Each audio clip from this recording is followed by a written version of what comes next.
नमस्कार, स्वागत है आप सभी का। आज की इस सीरीज में विभिन्न प्रश्नोत्तरी रहेगी कला और संस्कृति को लेकर के। महत्वपूर्ण प्रश्नों की ये सीरीज। पहला प्रश्न है कि थेवा कला का प्रथम थेवा शिल्पी कौन थे। थेवा कला है वो प्रतापगढ़ की प्रसिद्ध है और इसके प्रथम जो थेवा शिल्पी थे वो थे नाथूराम जी सोनी। नाथूराम जी सोनी बीकानेर की विश्व प्रसिद्ध चमड़े पर चित्रांकन की उस्ता कला का आगमन कहाँ से हुआ था। तो उस्ता कला आई थे ईरान से। उस्ता कला ईरान से। उस्ता कला क्या होती है? ऊंट के चमड़े पर कलाकारी करना। अगला है जयपुर की ब्लू पोट्री को अंतर्राष्ट्रीय स्तर पर अपनी विशिष्ट पहचान दिलाने का श्रेय किसको जाता है। तो ये श्रेय जाता है कृपाल सिंह जी शेखावत को। कृपाल सिंह शेखावत किस कला के सिद्धहस्त कलाकार थे। तो इसी से रिलेटेड है ये ब्लू पोट्री, ऊपर जो प्रश्न दिया गया उसी से। बादला क्या है? बादला जिंक से निर्मित पानी की एक बोतल है जिसमें पानी वो ठंडा रहता है। रमकड़ा उद्योग के लिए प्रसिद्ध। रमकड़ा उद्योग है वो गलियाकोट। गलियाकोट। दाबू प्रिंट कहाँ का प्रसिद्ध है? दाबू प्रिंट है वो अकोला का प्रसिद्ध है। आज से कागज बनाने का विश्व प्रसिद्ध कार्य राजस्थान में कहाँ पर होता है। तो ये काम है वो जयपुर में होता है, राजस्थान में। राजस्थान में राजघराने में मीनाकारी को प्रोत्साहित किया था। तो किसने प्रोत्साहित किया था? ये जयपुर जिले ने। राजस्थान में प्रसिद्ध मीनाकारी वाले गहने तथा बादले क्रम से बनाए जाते हैं। तो सबसे ज़्यादा गहने और बादले, गहने वो तो बनते हैं जयपुर में, बादले वो जोधपुर के प्रसिद्ध है। किस गांव की मृण मूर्तियां विश्व भर में प्रसिद्ध है? मृण मिट्टी की मूर्तियां विश्व भर में प्रसिद्ध है। तो यह मोलेला गांव की। लोहे के औजार किस जिले के प्रसिद्ध है? तो लोहे के औजार है वो नागौर जिले के प्रसिद्ध है। मसूरिया मलमल और डोरा साड़ियाँ किस जिले की प्रसिद्ध है? तो ये है कोटा की। कांच पर सोने की सूक्ष्म चित्रांकन की कला किस नाम से जानी जाती है? तो ये जानी जाती है तहनीसा कला। तहनीसा कला के नाम से जानी जाती है। बिनोटा क्या है? बिनोटा क्या है? तो विवाह के दौरान दुल्हा दुल्हन जो जूतियां पहनती है वो बिनोटा कहलाती है। अगला है निम्न में से कौन सा जोड़ा सुमेलित है?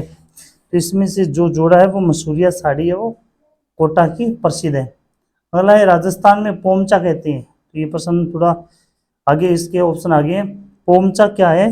तो पोमचा है महिलाओं की ओढ़नी, एक विशेष ओढ़नी होती है जिसे पोमचा कहा जाता है। पानी को ठंडा रखने के लिए बादला कहाँ बनाए जाते हैं?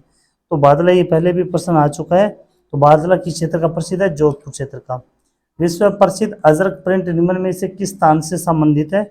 अजरक प्रिंट है वो बाड़मेर क्षेत्र से प्रसिद्ध है। श्री हिमामुद्दीन को किस कार्य के लिए पद्मश्री से 1986 में अलंकृत किया गया था? तो ये किया गया था उस्ता कला के लिए, ऊंट की खाल पर सोने की नक्काशी के लिए। हस्तशिल्पियों को प्रोत्साहित करने के लिए शिल्पग्राम की स्थापना की गई थी। शिल्पग्राम की स्थापना उदयपुर में की गई। लहरिया मोटड़ा चुनरी धनक किस कला से संबंधित है? तो ये है बंदेज कला से संबंधित। जोधपुर में बनने वाला वह कलात्मक बर्तन जिसमें पेयजल भरा जाता है क्या कहलाता है? तो वो क्या कहलाता है? बादला। एक लंबे कपड़े पर विभिन्न लोक कलाओं का चित्रांकन कहलाता है। तो ये क्या कहलाता है? ये कहलाता है फड़। बाड़मेर की सफाई कला के लिए प्रसिद्ध है। तो बाड़मेर है वो अजरक और मलिर प्रिंट के लिए प्रसिद्ध है। राजस्थान में प्रसिद्ध पटुओं की हवेली किस जिले में स्थित है? तो पटुओं की हवेली है वो जैसलमेर में स्थित है। राजस्थान में ईश्वरदास मोदी की हवेली, ईश्वरदास मोदी की हवेली किस क्षेत्र में है? तो वह झुंझुनू में। राजस्थान में लालचंद टड्डा की हवेली, राजस्थान टड्डा की हवेली है वो कहाँ है? फलोदी में। वो है फलोदी में। सालिम सिंह की हवेली राजस्थान में कहाँ स्थित है? तो सालिम सिंह की हवेली है वो जैसलमेर में स्थित है। 84 खंभों की छतरी किस जिले में स्थित है? 84 खंभों की छतरी बूंदी जिले में स्थित है। जयपुर की गेटौर की छतरियों में किस शासक की छतरी स्थित नहीं है? तो इसमें ईश्वरी सिंह की वो छतरी नहीं बनी है। बड़ा बाग की छतरियां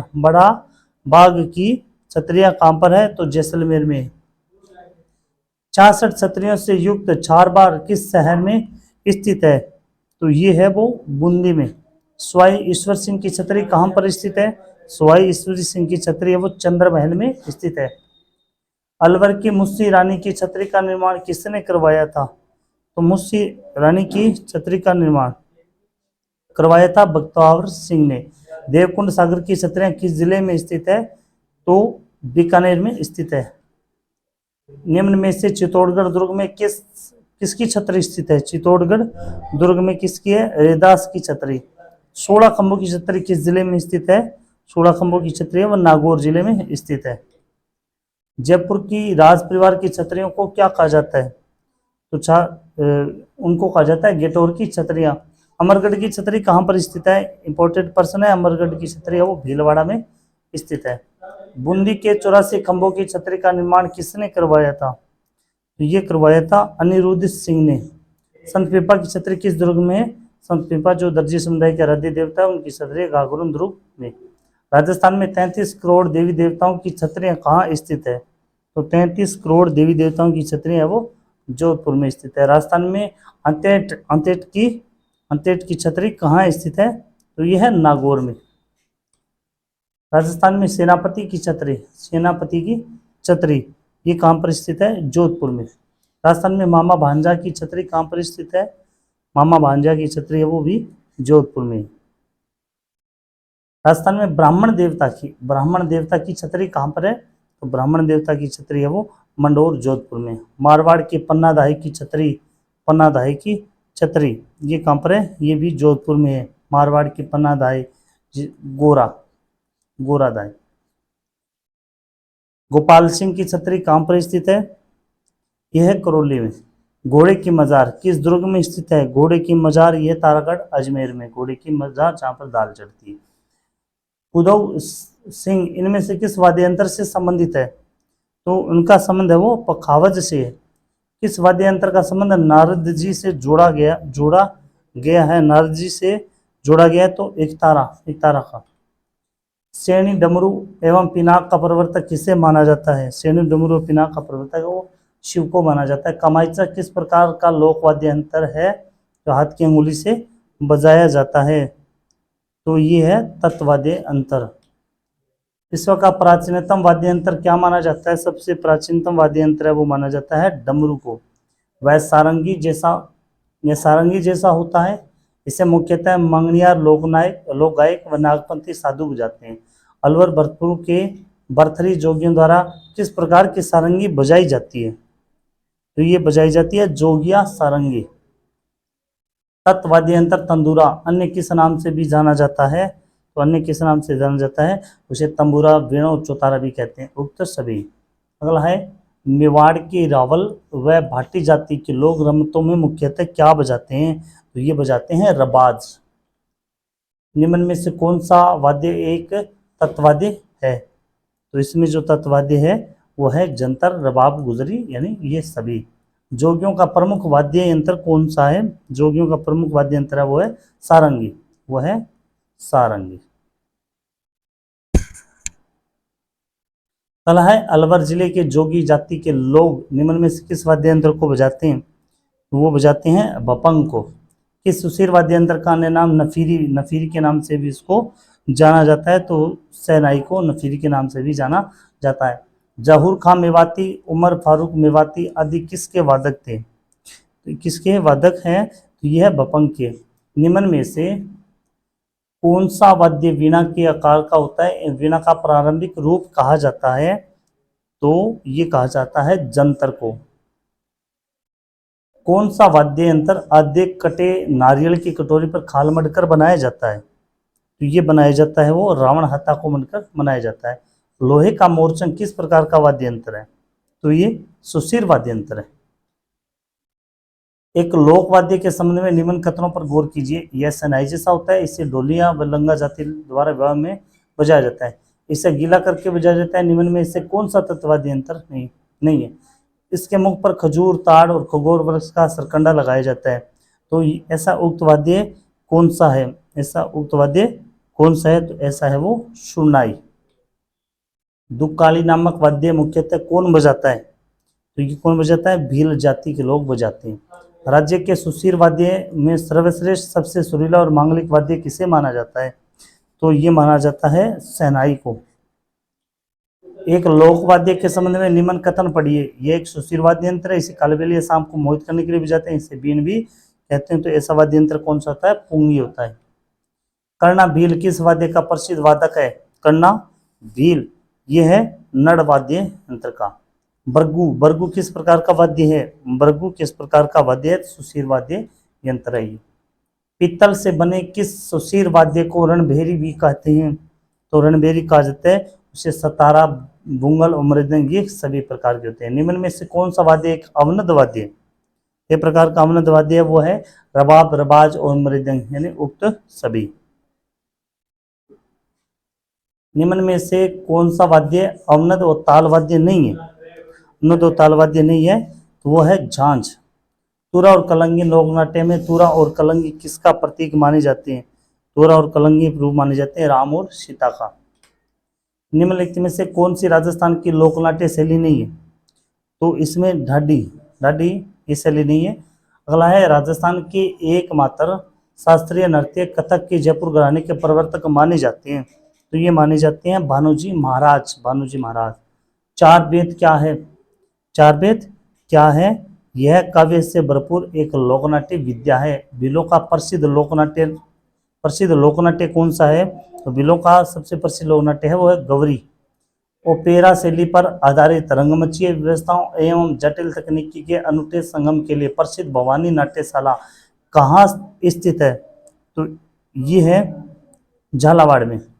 नानूराम, अगला है नानूराम राणा और दुलाना राणा किस क्षेत्र के ख्याल लोकनाट्य शैली के लिए प्रसिद्ध कलाकार है? तो ये जो प्रसिद्ध कलाकार है वो चिड़ावा के, चिड़ावा झुंझुनू। अमर सिंह राठौड़ का ख्याल की रचना कब, कहाँ व किसने की थी? तो ये अमर सिंह राठौड़ की ख्याल की रचना हुई थी 1911 में इंदौर में मोतीलाल सेन के द्वारा, जो बीकानेर के निवासी थे। कन्हैया ख्याल नामक लोकनाट्य किस क्षेत्र की अनुपम विशेषता है? ये करौली श्री महावीर जी भरतपुर की अनुपम विशेषता है। अगला है निम्न में से कौन कुचामन ख्याल शैली के नारी पात्रों की भूमिका के लिए ख्यातनाम थे? तो ये जो ख्यातनाम थे वो थे लच्छीराम जी।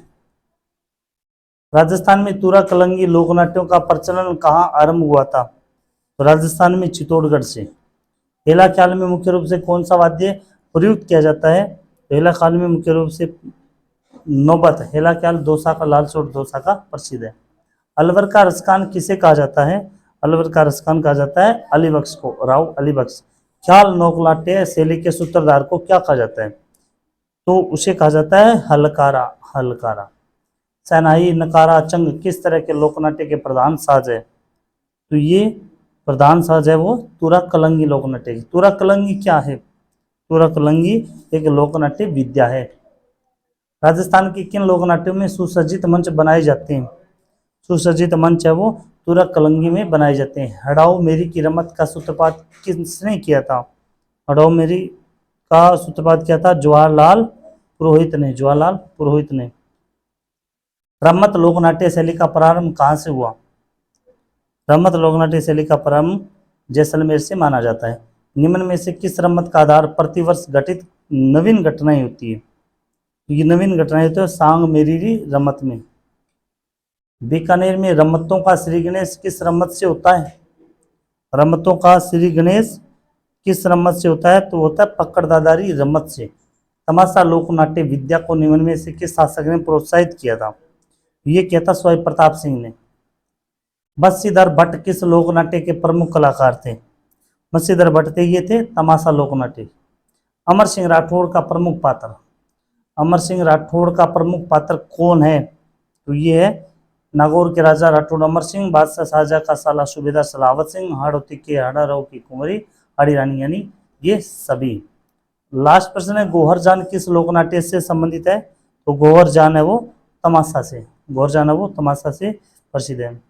ये महत्वपूर्ण प्रश्न परीक्षा में 100% पूछे जाते हैं। अगर आपको अच्छे लगे तो लाइक और शेयर जरूर करिए। धन्यवाद। जय हिंद।